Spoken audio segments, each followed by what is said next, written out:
What was scheduled as testimony in Lansing from the president's attorney became more of a metaphor for a courtroom. Rudolph Giuliani playing the role of prosecutor and our legislators the jury. The House Oversight Committee hearing wrapping up just about 20 minutes ago. And Lindsay McComal started the evening in Lansing. She's back in the newsroom now. And Lindsay, we heard a lot of the same allegations that we have been hearing for weeks now.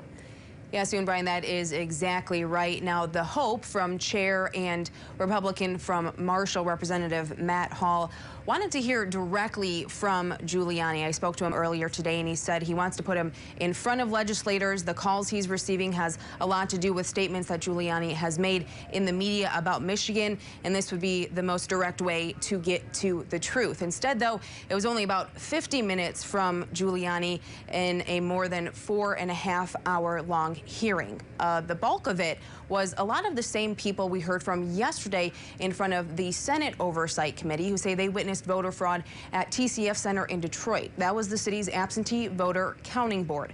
The allegations we heard had to do with signatures not matching, which is not a check that the AV counting board does. That's the local clerk's job. Also, that thousands of ballots were dropped off in the middle of the night, which Detroit election officials have already explained was the last batch of absentees that met the 8 p.m. election day deadline and first had to be checked by the local clerk before being taken to TCF. Also, that ballots were run through several times at the TCF Center, racking up added votes for the president-elect that did not exist. Here's a chunk of Republican representative from Wayland, Steve Johnson, questioning Giuliani about 40 minutes ago. A high record turnout year, 233,908. That means Biden received 1,000 less votes than Hillary Clinton, one of the most despised candidates of all time. Trump, 2016, 7,682 votes. 2020, 12,654.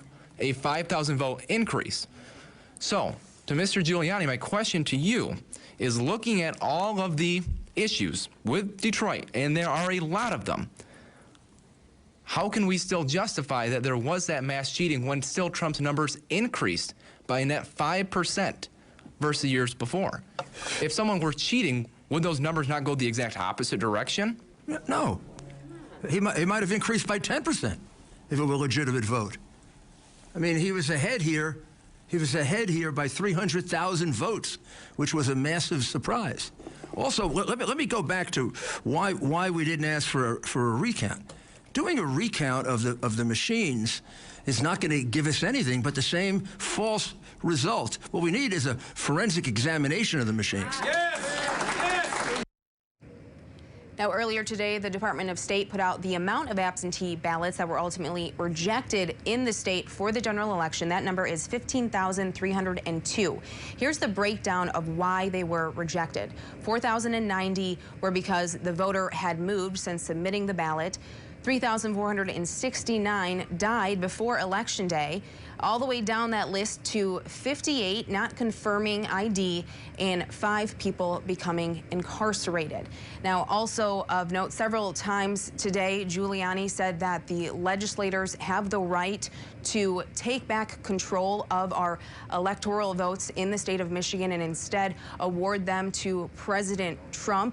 He continued to assert that under the Constitution, they have the power to do that. Yesterday, we heard from Senate Majority Leader Mike Shirkey. He said that they have no plan to do that, that they will not undermine the popular vote. We have yet to hear from him tonight, but it will be interesting to see his reaction, because yesterday he said that he was not sure if the calls for potentially taking control of the votes were legitimate, and they became very legitimate during that hearing. Brian.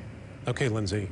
We'll continue to follow this story as it develops in Lansing. Thank you for that report.